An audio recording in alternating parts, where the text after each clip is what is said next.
ಗುರುವಿನ ಮಾರ್ಗದಲ್ಲಿ ಜ್ಞಾನವನ್ನು ಅರಿತು ತಿಳಿದು ಮಾಡುವ ಪ್ರಕ್ರಿಯೆನೇ ಕ್ರಿಯಾಯೋಗ. ಹಾಗಾಗಿ ಕ್ರಿಯಾಯೋಗ ಮಾಡೋದು ಅಷ್ಟು ಸುಲಭ ಅಲ್ಲ. ಖಂಡಿತ ಇದನ್ನು ಯಾರು ಮಾಡಬೇಡಿ ಅಂತ ನಾನು ನೇರವಾಗಿ ಹೇಳ್ತೀನಿ. ಏನಪ್ಪಾ ಅಂದ್ರೆ ಎಲ್ಲರಿಗೂ ಒಂದು ಸಾಮಾನ್ಯವಾಗಿ ಕ್ರಿಯಾಯೋಗ, ಕುಂಡಲಿನಿ ಯೋಗ ಇದ್ರ ಬಗ್ಗೆ ತುಂಬಾ ಕ್ಯೂರಿಯಾಸಿಟಿ ಇದೆ, ತುಂಬಾ ಕುತೂಹಲ, ಕಲಿಬೇಕು, ಇದನ್ನ ಪಡಿಬೇಕು ಅನ್ನೋ ತುಂಬಾ ಜನ ಕಾತರ ಜಾಸ್ತಿ. ಖಂಡಿತ ಈ ಕ್ರಿಯಾಯೋಗ, ಕುಂಡಲಿನಿ ಯೋಗ ಮಾಡೋದು ತುಂಬಾ ಕಷ್ಟಕರ.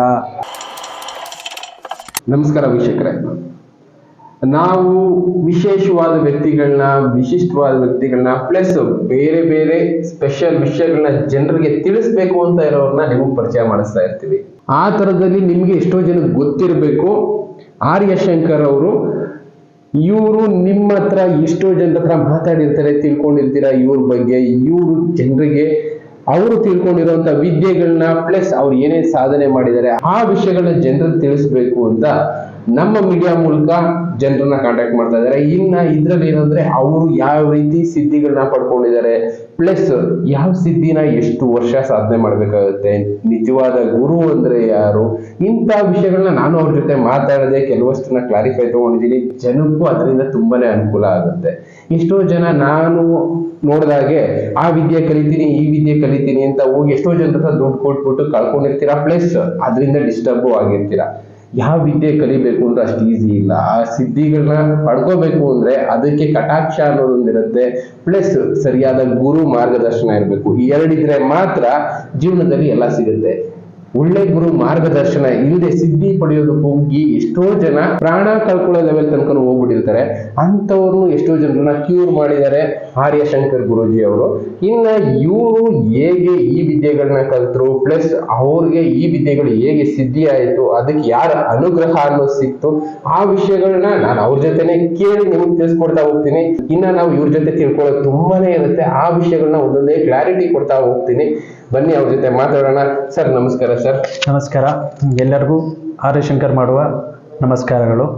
ನಾನು ಕೇಳಿದಾಗೆ ಸ್ವಲ್ಪ ಜನ ಫೋನ್ ಮಾಡಿ ನನಗೆ ತಿಳಿಸಿದ್ರು. ಕೆಲವೊಂದ್ರಲ್ಲಿ ನಾನು ಫೋನ್ ನಂಬರ್ ಹಾಕಿರ್ತೀನಿ.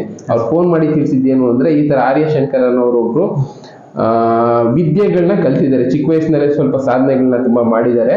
ಪ್ಲಸ್ ಎಷ್ಟೋ ಜನಕ್ಕೆ ಈಗ ಕುಂಡಲಿನಿ ಕಲಿಸ್ತೀನಿ, ಇನ್ನೊಂದು ಕಲಿಸ್ತೀನಿ ಅಂತ ಹೇಳ್ಬಿಟ್ಟು ಗುರುಗಳು ಇರ್ತಾರಲ್ಲ ಕೆಲವೊಬ್ರು, ಅರ್ಧಂಬರ್ಧ ಕಲಿಸಿ ಅದರಿಂದ ಅವ್ರು ಫಿಸಿಕಲಿ ಮೆಂಟಲಿ ಎಲ್ಲ ಡಿಸ್ಟರ್ಬ್ ಆಗಿರೋರು ಎಷ್ಟೋ ಜನ ಇರ್ತಾರೆ. ಅಂತವ್ರನ್ನ ವಾಪಸ್ ಅದರಿಂದ ಕರ್ಕೊಂಡ್ ಬರೋದಕ್ಕೂ ಸಪೋರ್ಟ್ ಮಾಡಿದೀರಾ ಅಂತ ನನಗೆ ಹೇಳಿದ್ರು. ಅದಕ್ಕೋಸ್ಕರನೇ ನಿಮ್ಮ ಹತ್ರ ಮಾತಾಡೋಣ ಅಂತಾನೆ ನಾನು ಬಂದಿದ್ದು. ಖಂಡಿತ ತುಂಬಾ ಸಂತೋಷ. ಏನಪ್ಪಾ ಅಂದ್ರೆ ಎಲ್ಲರಿಗೂ ಒಂದು ಸಾಮಾನ್ಯವಾಗಿ ಕ್ರಿಯಾಯೋಗ, ಕುಂಡಲಿನಿ ಯೋಗ ಇದ್ರ ಬಗ್ಗೆ ತುಂಬಾ ಕ್ಯೂರಿಯಾಸಿಟಿ ಇದೆ, ತುಂಬಾ ಕುತೂಹಲ, ಕಲಿಬೇಕು, ಇದನ್ನ ಪಡಿಬೇಕು ಅನ್ನೋ ತುಂಬಾ ಜನ ಕಾತರ ಜಾಸ್ತಿ. ಖಂಡಿತ ಈ ಕ್ರಿಯಾಯೋಗ, ಕುಂಡಲಿನಿ ಯೋಗ ಮಾಡೋದು ತುಂಬಾ ಕಷ್ಟಕರ. ತುಂಬಾ ಪರೀಕ್ಷೆಗಳು, ತುಂಬಾ ನಾನಾ ರೀತಿ ಮಾಯೆಗಳು ಕಾಣಿಸುತ್ತೆ. ಎಷ್ಟು ಸುಲಭವಾಗಿ ಇದು ನಿಮ್ಗೆ ಸಿಗಲ್ಲ. ಯಾಕೆಂದ್ರೆ ಇದಕ್ಕೊಂದು ಕಾರಣ ಇದೆ. ಜನ್ಮ ಜನ್ಮಾಂತರದ ಒಂದು ಅನುಸಾರವಾಗಿ ನಮ್ಮ ಜನ್ಮ ಸಿಕ್ಕಿರುತ್ತೆ, ಹಾಗಿರುತ್ತೆ. ಆ ಕರ್ಮ ಅನ್ನೋದು ನಾವು ಪಡ್ಕೊಂಡ್ ಬಂದಿರ್ತೀವಿ. ಆ ಕರ್ಮದ ಅನುಸಾರವಾಗಿ ನಮ್ಮ ಜನ್ಮ ಆಗಿರುತ್ತೆ. ಹಾಗಾಗಿ ಇದರಲ್ಲಿ ನಾವು ಈ ಕುಂಡಲಿನಿ ಜಾಗೃತಿ ಆಗ್ಬೇಕು, ಕುಂಡಲಿನಿ ನಾವು ಪಡಿಬೇಕು ಅಂದ್ರೆ ಖಂಡಿತವಾಗ್ಲೂ ಇದೆ. ಆದ್ರೆ ನೀವು ಆ ಒಂದು ಕರ್ಮನ ಪಡ್ಕೊಂಡ್ ಬಂದಿರ್ಬೇಕು. ಸುಕೃತ ಕರ್ಮ ಅನ್ನೋದಿದೆ. ಕರ್ಮಗಳಲ್ಲಿ 4 ಇದಾವೆ: ಪ್ರಾರಬ್ಧ, ಸಂಚಿತ, ಆಗಮ್ಯ, ಸುಕೃತ ಅಂತ. ಈಗ ನಾನು ಇರೋದು ಸುಕೃತ ಕರ್ಮದಲ್ಲಿ. ಇದು ನನ್ನ ಕೊನೆಯ ಒಂದು ಜನ್ಮ ಆಗಿದೆ. ಹಾಗಾಗಿ ಜನ್ಮ ಜನ್ಮಾಂತರ ಅದು ಒಂದು ಇರ್ಬೇಕು. ಹಾಗಾಗಿ ಇನ್ನೊಂದು ಏನಪ್ಪಾ ವಿಶೇಷತೆ ಅಂದ್ರೆ ಗುರು ಅನುಗ್ರಹ ಬೇಕು. ಈ ಕ್ರಿಯಾಯೋಗ ಕಲಿಬೇಕು, ಕ್ರಿಯಾ ಕುಂಡಲಿನಿ ಜಾಗೃತಿ ಆಗ್ಬೇಕು, ಸಿದ್ಧಿ ಆಗ್ಬೇಕು, ಈ ಶಕ್ತಿ ನಮ್ಗೆ ಬರ್ಬೇಕು ಅಂದ್ರೆ ಖಂಡಿತ ಗುರು ಬೇಕು. ನಾವು ಒಂದ್ ಮಾತು ಹೇಳಲಿಕ್ಕೆ ಇಷ್ಟಪಡ್ತೀನಿ. ಗುರುವಿನ ಮಾರ್ಗದಲ್ಲಿ ಜ್ಞಾನವನ್ನು ಅರಿತು ತಿಳಿದು ಮಾಡುವ ಪ್ರಕ್ರಿಯೆನೇ ಕ್ರಿಯಾಯೋಗ. ಹಾಗಾಗಿ ಕ್ರಿಯಾಯೋಗ ಮಾಡೋದು ಅಷ್ಟು ಸುಲಭ ಅಲ್ಲ. ಖಂಡಿತ ಇದನ್ನ ಯಾರು ಮಾಡಬೇಡಿ ಅಂತ ನಾನು ನೇರವಾಗಿ ಹೇಳ್ತೀನಿ. ತುಂಬಾ ಕಷ್ಟ ಇದೆ, ತುಂಬಾ ಟಫ್ ಇದೆ, ಇದು ಮಾಡಬಾರ್ದು. ಓಕೆ, ಯಾಕೆಂದ್ರೆ ಯಾವುದೇ ಯೋಗಗಳಾಗ್ಬೋದು, ಸಿದ್ಧಿಗಳಾಗ್ಬೋದು, ಸಾಧನೆ ಮಾಡ್ಬೇಕು ಅಂದ್ರೆ ಋಷಿಗಳು ಅಷ್ಟೊಂದು ವರ್ಷ ಹಿಮಾಲಯದ ಕೂತು ತಪಸ್ಸು ಮಾಡಿ ಪಡ್ಕೊಂಡಿರ್ತಾರೆ. ಕೆಲವೊಬ್ರು ಇರ್ತಾರೆ ಬರೀ ಒಂದು ವರ್ಷದಲ್ಲಿ ನಿಮ್ಗೆ ಕುಂಡಲಿನಿ ಜಾಗೃತಿ ಮಾಡಿಸ್ಬಿಡ್ತೀನಿ ಅನ್ನೋರು. ಖಂಡಿತ ಅಸಾಧ್ಯ. ಯಾರು 1 ವರ್ಷದಲ್ಲಿ ಕ್ರಿಯಾಯೋಗನ ನಾನು ಕುಂಡಲಿನಿ ಆಕ್ಟಿವೇಟ್ ಮಾಡಿಸ್ತೀನಿ ಅಂದ್ರೆ ಖಂಡಿತ ಅಸಾಧ್ಯ. ನಾನು 12 ವರ್ಷ ಕಾಲ ಕ್ರಿಯಾಯೋಗ ಮಾಡಿರೋದು. ಈಗ ನನಗೆ 30 ವರ್ಷ ವಯಸ್ಸು. ಅಂದ್ರೆ ಯಾವ ವರ್ಷದಲ್ಲಿ ನಾನು ಕ್ರಿಯಾಯೋಗಕ್ಕೆ ನಾನು ಬಂದೆ, ಕ್ರಿಯಾಯೋಗ ಕಲಿಸಿದವ್ರು ಯಾರಂತ ಗೊತ್ತಾ ನಿಮ್ಗೆ? ಮಹಾ ಅವತಾರ್ ಬಾಬಾಜಿ ಅನುಗ್ರಹ ಆಗಿರೋದು ನನಗೆ. ಓಕೆ. ಸರಿನಾ? ಕ್ರಿಯಾಯೋಗದ ಪರಿಪೂರ್ಣವಾಗಿ ಜ್ಞಾನವನ್ನು ತಿಳ್ಕೋಬೇಕಂದ್ರೆ ಮಹಾ ಅವತಾರ್ ಬಾಬಾಜಿಯಿಂದ ಅನುಗ್ರಹ ಆಗಿರೋದು ನನಗೆ. ಅವರ ಅನುಗ್ರಹದಲ್ಲಿ ನಾನು ಈ ಏನಪ್ಪಾ ಯಾಕೆ ಈ ಕ್ರಿಯಾಯೋಗ ಕಲಿಬೇಕು ಅಂತ ನನಗೆ ಅನಿಸ್ತು ಅಂದ್ರೆ, ನನಗೆ ಒಂದು 12 ವರ್ಷ 13 ವರ್ಷದ ಹಿಂದಿನ ಮಾತು. ನಾನೊಂದು ಚಿಕ್ಕ ಒಂದು ಆಕ್ಸಿಡೆಂಟ್ ಆಯ್ತು ನನಗೆ. ಏನಪ್ಪಾ ಅಂದ್ರೆ, ನಾನು ಒಂದು ಸೈಕಲ್ ಅಲ್ಲಿ ಬರ್ಬೇಕಾದ್ರೆ ಆಗ ನನ್ನ ಕಣ್ಣು ಕಾಣಿಸ್ತಿತ್ತು, ದೃಷ್ಟಿ ಇತ್ತು.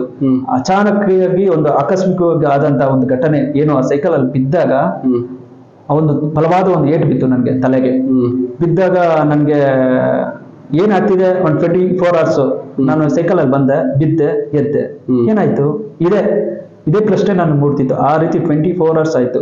ಆಮೇಲೆ ದಿನೇ ದಿನೇ ಹೋಗ್ತಾ ಹೋಗ್ತಾ ನನ್ನ ವಿಷನ್ ಲೋ ಆಗ್ತಾನೆ ಬಂತು. ನನಗೆ ಗೊತ್ತಾಗ್ತಿತ್ತು ಏನು ನನ್ನ ದೃಷ್ಟಿ ಯಾಕೆ ಡಿಸ್ಟರ್ಬ್ ಆಗೋದಲ್ವಾ, ಓಡಾಡುವಾಗ ಒಂದ್ ಸ್ವಲ್ಪ ಹೇಳುವುದು ಬೀಳೋದು ಇದೆಲ್ಲ ಆಗ್ತಿತ್ತು.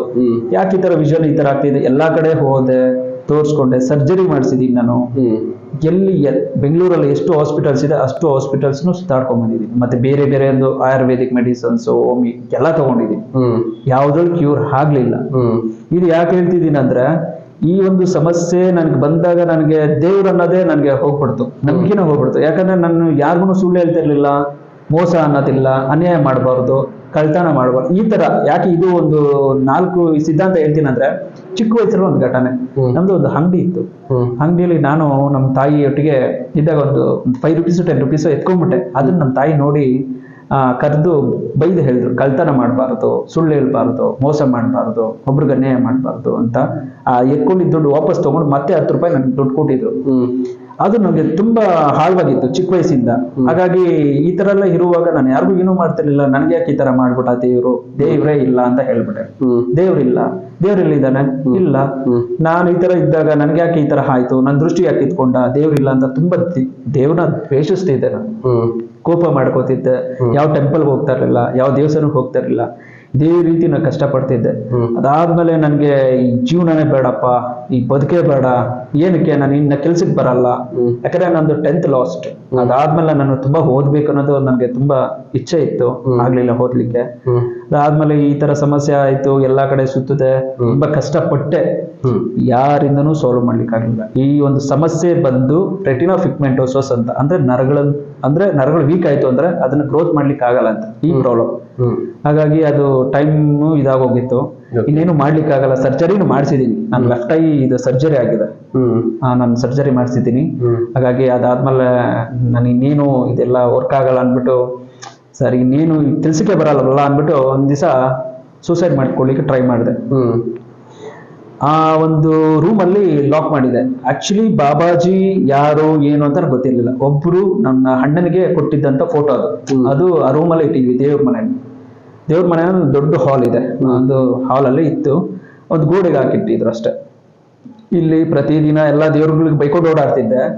ಅಲ್ಲಿ ಬಂದ್ರೆ ಅವ್ರಿಗೊಂದ್ಸರಿ ನಮಸ್ಕಾರ ಮಾಡ್ತಿದ್ದೆ. ಇಷ್ಟೇ ನಂದು ಪ್ರಕ್ರಿಯೆ ಪ್ರತಿದಿನ. ಆದ್ಮೇಲೆ ತುಂಬಾ ಮೈಂಡ್ ಡಿಸ್ಟರ್ಬ್ ಆಗ್ಬಿಟ್ಟಿದೆ, ನಾನು ಮೆಂಟಲಿ ತುಂಬಾ ಡಿಸ್ಟರ್ಬ್, ನೆಮ್ಮದಿ ಇಲ್ಲ, ಶಾಂತಿ ಇಲ್ಲ. ಬೇಡಪ್ಪ ಈ ಬದುಕು ಜೀವನ ಬೇಡ ಅಂದಾಗ ಚಾರ್ಜರ್ ವೈಟ್ ತಗೊಂಡು ಸೂಸೈಡ್ ಅಟೆಂಪ್ಟ್ ಮಾಡ್ಕೊಳ್ಳಿಕ್ಕೆ ಟ್ರೈ ಮಾಡಿದೆ. ಎಲ್ಲ ಕಟ್ಟಿ ಎಲ್ಲ ಲಾಕ್ ಮಾಡಿದ್ದೆ. ಅದಾದ್ಮೇಲೆ ಸರಿ ಅನ್ಬಿಟ್ಟು ಹಿಂಗೆ ಕತ್ಕಾಕೊಂಡಿದ್ದೆ. ಕೆಳಗಡೆ ಹಿಂಗೆ ಡೈ ಹೊಡಿಬೇಕು, ಆ ಗೋಡೆ ಮೇಲಿಂದ ನಿಂತ್ಕೊಂಡು ಕೆಳಗಡೆ ಹಿಂಗೆ ಬೀಳ್ಬೇಕು. ಆ ಸಮಯದಲ್ಲಿ ನೀನ್ ನನ್ ಬಾ ಅಂದ್ರೆ, ನೀನ್ ನನ್ ಬೇಕು, ನಿನ್ನಿಂದ ಒಂದ್ ಕಾರ್ಯ ಆಗುತ್ತಿದೆ ಬಾ. ಈ ವಾಯ್ಸ್ 3 ಸರಿ. ನೀನ್ ನನ್ ಬೇಕು, ನಿನ್ನಿಂದ ಒಂದ್ ಕಾರ್ಯ ಆಗುತ್ತಿದೆ ಬಾ. ನೀನ್ ನನ್ ಬೇಕು, ನಿನ್ನಿಂದ ಒಂದ್ ಕಾರ್ಯ ಆಗುತ್ತಿದೆ ಬಾ ಅಂತ ಈ ತರ ಒಂದು ವಾಯ್ಸ್ ನನ್ಗೆ 3 ಸರಿ ಕೇಳಿಸ್ತು. ಯಾರೋ ಮಾತಾಡ್ತಾರಲ್ಲ ಅಂತ. ಆಮೇಲೆ ಅಕ್ಕಪಕ್ಕ ನೋಡಿದೆ, ಫುಲ್ ಲಾಕ್ ಆಗಿದೆ, ಎಲ್ಲ ಕ್ಲೋಸ್ ಆಗಿದೆ. ಅದಾದ್ಮೇಲೆ ಸರಿ ಏನಪ್ಪಾ ಅಂದ್ಬಿಟ್ಟು ಯಾರು ಮಾತಾಡ್ದಲ್ಲ ಅಂದ್ಬಿಟ್ಟು ಡಿಸ್ಟರ್ಬ್ ಆದೆ. ಸರಿ ಆಮೇಲೆ ಅದನ್ನ ತೆಗಿ ಅಂತ ಹೇಳಿದ್ರು ವಾಯ್ಸ್. ಆಮೇಲೆ ವಾಯ್ಸ್ ಕೇಳಲಿಲ್ಲ, ಏನೋ ಮಾತಾಡ್ಬಿಟ್ರಲ್ಲ ನನ್ನೊಟ್ಟಿಗೆ, ಯಾರು ಇಲ್ವಲ್ಲ ಅಂದ್ಬಿಟ್ಟು ಕೆಳಗಡೆ ರಾಗಿ ಮೂಟೆಗಳಿತ್ತು, ಅದ್ರ ಮೇಲೆ ಕುತ್ಕೊಂಡು ಯೋಚನೆ ಮಾಡಿದೆ 1.5 hour. ಯಾರೋ ಮಾತಾಡಿದ್ರಲ್ಲ, ನನ್ಗೆ ಗೊತ್ತಾಗ್ತಾ ಇಲ್ಲ ಅಲ್ಲಿ ಬಾಬಾಜಿನೇ ಮಾತಾಡಿದಾರೆ ಅಂತ ನಂಗೆ ಅರ್ಥ ಆಗ್ಲಿಲ್ಲ. ಅದಾದ್ಮೇಲೆ ಸರಿ ಅಂದ್ಬಿಟ್ಟು ಹೊರಗಡೆ ಬಂದ್ಬಿಟ್ಟೆ. ಆದ್ರೆ ಈ ವಾಯ್ಸ್ ಮಾತ್ರ ನಾ ಎಲ್ಲೋದ್ರು ಏನ್ ಮಾಡಿದ್ರು ಈ ವಾಯ್ಸ್ ನನ್ ಕೇಳೋದು. ನೀನ್ ಇದಕ್ಕಾಗಿ ಹುಟ್ಟಿಲ್ಲ, ನೀನು ಹುಟ್ಟಿರೋದೇ ಬೇರೆಕ್ಕಾಗಿ, ನಿನ್ನಿಂದ ಒಂದು ಕಾರ್ಯ ಆಗೋದಿದೆ ಅಂತ ಹೇಳೋರು. ನಾನ್ ಯಾರೋ ಮಾತಾಡ್ತಾರಲ್ಲ, ಏನು ಇದು ಅಂತ ಒಂಥರ ನಂಗೊಂಥರ ಹುಚ್ಚಿಡ್ದಂಗೆ ಆಗ್ಬಿಡ್ತು. ಏನ್ ಈ ತರ ವಾಯ್ಸ್ ಕೇಳಿಸುತ್ತೆ, ಎಲ್ಲಿ ಹೋದ್ರು ಎಲ್ಲಿ ಬಂದ್ರು ಅಷ್ಟೇನೆ. ತುಂಬಾ ಮೆಂಟಲಿನೇ ಡಿಸ್ಟರ್ಬ್ ಆಗಿದ್ದೀನಿ. ಅದ್ರಲ್ಲಿ ಈ ವಾಯ್ಸ್ ಈ ತರ ಕೇಳ್ತಿತ್ತು. ಅದಾದ್ಮೇಲೆ ಏನಪ್ಪಾ ಮಾಡೋದು ಅಂತ ಇದು ಕಂಟಿನ್ಯೂ ಆಗ್ತಿತ್ತು. ತುಂಬಾ ಕಡೆ ಎಲ್ಲ ಓಡಾಡ್ತಿದ್ದೆ. ಮತ್ತೆ ಹೇಳ್ಬೇಕಾದ್ರೆ ನಿಜಾನೇ ನೇರವಾಗಿ ಹೇಳ್ತೀನಿ, ಕೆಲವೊಂದು ನಾನು ಈ ಡಿಸ್ಟರ್ಬ್ ಇಂದ ಸ್ವಲ್ಪ ಬ್ಯಾಡ್ ಹ್ಯಾಬಿಟ್ಸ್ ಅನ್ನೋದು ನಾನು ಕಲ್ತ್ಕೊಂಡಿದ್ದೆ. ಆ ಬ್ಯಾಡ್ ಹ್ಯಾಬಿಟ್ಸ್ ಮಾಡ್ಬೇಕಾದ್ರೆ ಇದಕ್ಕಾಗಿ ನೀ ಹುಟ್ಟಿಲ್ಲ, ಇದ್ ನೀ ಮಾಡಬಾರ್ದು ಅಂತ ಈ ವಾಯ್ಸ್ ಕೇಳೋದು.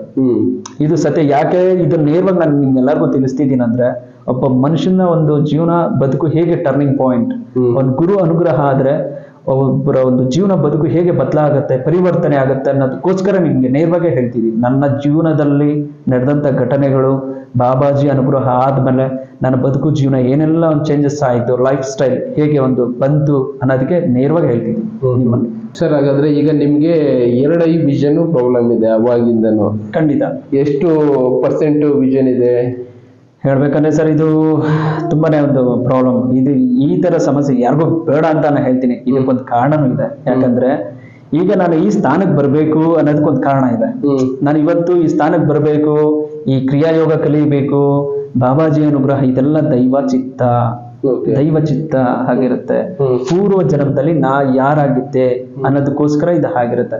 ಇವತ್ತು ನನಗೆ ಈಗ ನಾನು ನಾರ್ಮಲ್ ಆಗಿದ್ದು ನೀವು ಕುತ್ಕೋ ಅಂದ್ರೆ ಯಾರು ಕುತ್ಕೊಳ್ಳಲ್ಲ ಧ್ಯಾನ ಮಾಡ್ಲಿಕ್ಕೆ, ಮೆಡಿಟೇಷನ್ ಮಾಡ್ಲಿಕ್ಕೆ ಅಲ್ವಾ. ದೈವ ಒಬ್ಬರನ್ನ ಕಾರಣಕರ್ತರು ಅಂತ ಈ ಭೂಲೋಕದಲ್ಲಿ ಕಳ್ಸಿರ್ತಾರೆ. ಕಾರಣಕರ್ತರು ಜನ್ಮ ಅವ್ರದ್ದಾಗಿರುತ್ತೆ. ಹಾಗಾಗಿ ಅವ್ರಿಗೆ ಅದು ಸ್ಮರಣಾಶಕ್ತಿ ಅನ್ನೋದು ಹೋಗಿರುತ್ತೆ. ಪೂರ್ವ ಜನ್ಮದ ಸ್ಮರಣಾಶಕ್ತಿ ಇರಲ್ಲ.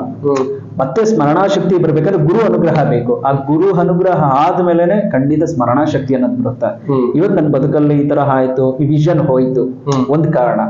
ಮತ್ತೆ ಈ ಕಾರಣದಿಂದ ನಾನು ಮೆಂಟಲಿ ಡಿಸ್ಟರ್ಬ್ ಆದೆ, ಕುತ್ಕೊಂಡೆ, ಇವತ್ತು ಧ್ಯಾನ ಮಾಡಿದೆ. ನಾನು ಫಸ್ಟ್ ಈ ತರ ಆಗ್ಬೇಕಂದ್ರೆ ಅದೆಲ್ಲ ಬಾಬಾಜಿಯವರು ಅನುಗ್ರಹ ಆಗಿದೆ. ಯಾಕಂದ್ರೆ ಇದು ಯಾಕೆ ನಿಮ್ಗೆ ಹೇಳ್ತಾ ಇದ್ದೇನೆ ಅಂದ್ರೆ, ನಾನು ಒಂದು ಜನ್ಮದಲ್ಲಿ ಬಾಬಾಜಿಯವ್ರ ಶಿಷ್ಯನೇ ಆಗಿದ್ದೀನಿ, ಸರಿನಾ.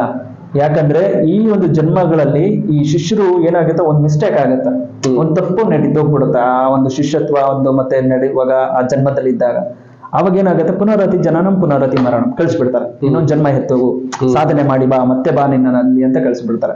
ಅದಕ್ಕೆ ಸಾಧಕರು, ಸಿದ್ಧಿ ಪುರುಷರು, ಯೋಗಿಗಳು ಮತ್ತೆ ಯಾರೆಲ್ಲ ಸಾಧನೆ ಮಾಡ್ಬೇಕನ್ನೋರು ಅಂತಿರ್ತಾರೆ, ಜೀವನದಲ್ಲಿ ತ್ಯಾಗ ಅನ್ನೋದು ಇರುತ್ತೆ. ಅದನ್ನ ನೀವು ಅರ್ಥ ಮಾಡ್ಕೋಬೇಕು. ಆ ತ್ಯಾಗ ಮಾಡಿದಾಗಲೇ ನಿಮ್ಗೆ ಸಿದ್ಧತ್ವನ ಸಿಗುತ್ತೆ, ಜ್ಞಾನ ಸಿಗುತ್ತೆ. ಫಸ್ಟ್ ಆಫ್ ಆಲ್ ನೀವೆಲ್ಲರೂ ಶಕ್ತಿ ಕೇಳ್ತೀರ, ವಿದ್ಯೆ ಶಕ್ತಿ ಕೇಳ್ತೀರ, ಕೇಳಬಾರ್ದು. ಜ್ಞಾನವನ್ನೇ ಕೇಳ್ಬೇಕು. ಯಾರೇ ನಿಮ್ಗೆ ನಿಜವಾದ ಗುರು ಸಿಕ್ಕಿದಾಗ, ಗುರುಗಳೇ ಈ ಜ್ಞಾನ ಏನ್ ಗುರುಗಳೇ, ಇದರಿಂದ ಹೇಗೆ ತಿಳ್ಕೊಳ್ಳೋದು, ಇದೇ ಯಾವ ರೀತಿ ಇದೇನು ಅಂತ ಪ್ರಶ್ನೆ ಮಾಡೋದು ನೀವು ಕಲಿಬೇಕು. ಅದ್ ಬಿಟ್ಬಿಟ್ಟು ಕ್ರಿಯಾಯೋಗ ಬೇಕು, ಕ್ರಿಯಾ ಕುಂಡಲಿನಿ ಶಕ್ತಿ ಬೇಕು, ಇದು ಸೀಕ್ರೆಟ್ ಹೇಳಿ, ಇದು ರಿವೀಲ್ ಮಾಡಿ ಅನ್ನೋದಲ್ಲ ಜನಕ್ಕೆ. ಫಸ್ಟ್ ಜ್ಞಾನವನ್ನ ತಿಳ್ಕೊಳ್ಳಿ. ಆ ಜ್ಞಾನದಿಂದ ವಿದ್ಯೆ, ಆ ವಿದ್ಯೆಯಿಂದ ಶಕ್ತಿ ಸಿದ್ಧಿ. ಹಾಗಾಗಿ ಜ್ಞಾನ ಬೇಕು. ಪ್ರತಿಯೊಬ್ಬರಲ್ಲಿ ಜ್ಞಾನ ಬಂದ್ರೆ ಮಾತ್ರ ಅಲ್ವಾ ನೀವು ಯಾವ ವಿದ್ಯೆ ಆದ್ರೂ ಕಲಿಬಹುದು, ಇವಾಗ ಯಾವ ಶಕ್ತಿ ಆದ್ರೂ ಪಡಿಬಹುದು. ಜ್ಞಾನ ಇಲ್ಲ ಏನ್ ಮಾಡ್ತೀರಾ? ಓಕೆ, ಅಂದ್ರೆ ನಿಮ್ಗೆ 2010-11 ಈ ತರ ಆಯ್ತು. ನನ್ನ ಲೈಫ್ ಅಲ್ಲಿ ಇದೊಂದು ಘಟನೆ ನಡೀತು. ಅದಾದ್ಮೇಲೆ ನನ್ನ ಜೀವನ ಏನಪ್ಪಾ ಬದುಕು ಅಂತ ಆದ್ಮೇಲೆ, ಇದೆಲ್ಲ ಆದ್ಮೇಲೆ ಬಾಬಾಜಿ ಅನುಗ್ರಹ ಆಗಿದೆ ನನಗೆ. ಬಾಬಾಜಿ ಅನುಗ್ರಹದಲ್ಲಿ ನನಗೆ ಈ ಒಂದು ಕ್ರಿಯಾಯೋಗ ನಾ ಕೇಳಿದ್ದು, ನಾನೇ ಫೋರ್ಸಬಲ್ ಮಾಡಿ ಬಾಬಾಜಿಯಲ್ಲಿ ಕೇಳಿದ್ದು. ಆ ಸಮಯದಲ್ಲಿ ವಾಯ್ಸ್ ಕೇಳ್ತಾನೆ ಇತ್ತು. ಆಮೇಲೆ ಸರಿ ವಾಯ್ಸ್ ಕೇಳ್ತಿತ್ತಲ್ಲ, ಬಾಬಾಜಿ ಅವ್ರ ವಾಯ್ಸ್ ಕೇಳ್ತಿತ್ತು. ಅದಾದ್ಮೇಲೆ ಏನಪ್ಪಾ ಮಾಡೋದು ಅಂದಾಗ ನನಗೆ ಅದನ್ನು ತಿಳ್ಕೊಳ್ಳಿಕ್ಕೆ ಎಷ್ಟೋ ಕಾಲ ಆದಾಗ, ಆಮೇಲೆ ಬಾಬಾಜಿನೇ ಒಂದ್ಸರಿ ನನಗೆ ಅವರೊಂದು ದರ್ಶನ ಆಗಿ ಹೇಳಿದ್ರು, ಇದಕ್ಕಾಗಿ ನೀನು ಹುಟ್ಟಿದ್ಯಾ, ನೀನ್ ಮಾಡುವಂತ ಕಾರ್ಯ ಇದೆ, ಲೋಕ ಕಲ್ಯಾಣ ಸೇವೆ ಆಗ್ಬೇಕು, ನೀನು ಸ್ಮರಣ ಶಕ್ತಿ ಹೋಗಿದೆ, ಈಗ ಮತ್ತೆ ಸ್ಮರಣ ಶಕ್ತಿ ಬಂದಿದೆ, ನೀನು ಸಾಮಾನ್ಯವನಲ್ಲ ಅಸಾಮಾನ್ಯವನು, ನೀನು ಈ ಯೋಗ ಜ್ಞಾನ ಪ್ರಕ್ರಿಯೆಗಳು ಮಾಡಬೇಕು ಅಂತ ಹೇಳಿ ತಿಳಿಸ್ಕೊಟ್ಟಾಗ, ಆಮೇಲೆ ಎಷ್ಟೋ ವರ್ಷ ಕಾಲ ಮಾಡಿದ್ದೀನಿ ಇದನ್ನ, ಸರಿನಾ. ಇವತ್ತು ಈ ಸ್ಥಾನದಲ್ಲಿ ಬಂದು ಕೂತ್ಕೊಂಡು ನಿಮ್ಮ ಒಟ್ಟಿಗೆ ಮಾತಾಡ್ತಾ ಇದ್ದೀನಿ ಅಂದ್ರೆ 1 ವರ್ಷದ 2 ವರ್ಷದಂತೂ ಖಂಡಿತ ಇಲ್ಲ, 12 ವರ್ಷ ಕಾಲ ಸಾಧನೆ ಆಗ್ಬೇಕು. 12 ವರ್ಷ ಕಾಲ, 12 ವರ್ಷದಲ್ಲಿ ಏನೆಲ್ಲ ಸಮಸ್ಯೆಗಳು, ಏನೆಲ್ಲ ಒಂದು ಘಟನೆಗಳು ನನ್ನ ಜೀವನದಲ್ಲಿ ನಡೀತಿದೆ, ಅದು ಅನುಭವಿಸಿದೀನಿ, ಎಲ್ಲ ಆಗಿದೆ. ಹಾಗಾಗಿ ಎಲ್ಲರೂ ಕ್ರಿಯಾಯೋಗ ಬೇಕು ಅಂತಿರಲ್ಲ, ಕ್ರಿಯಾಯೋಗದಲ್ಲಿ 5 ವಿಧಾನಗಳಿದೆ, 44 ಪ್ರಕ್ರಿಯೆಗಳಿದಾವೆ, 44 ವಿದ್ಯೆ ಪ್ರಕ್ರಿಯೆಗಳಿದಾವೆ. ಅದರಲ್ಲಿ 5 ಮತ್ತೆ ಇಂಪಾರ್ಟೆಂಟ್ ಇದಾವೆ. ಅದರಲ್ಲಿ ನಾನು ನಿಮ್ಗೆ ತಿಳಿಸ್ಕೊಡ್ತೀನಿ ಕ್ರಿಯಾಯೋಗ ಅಂದ್ರೆ ಏನಂತ. ಅದಕ್ಕೆ ಒಂದು ಸಿಂಪಲ್ ಆಗಿ ಹೇಳ್ತಿದ್ದೀನಿ.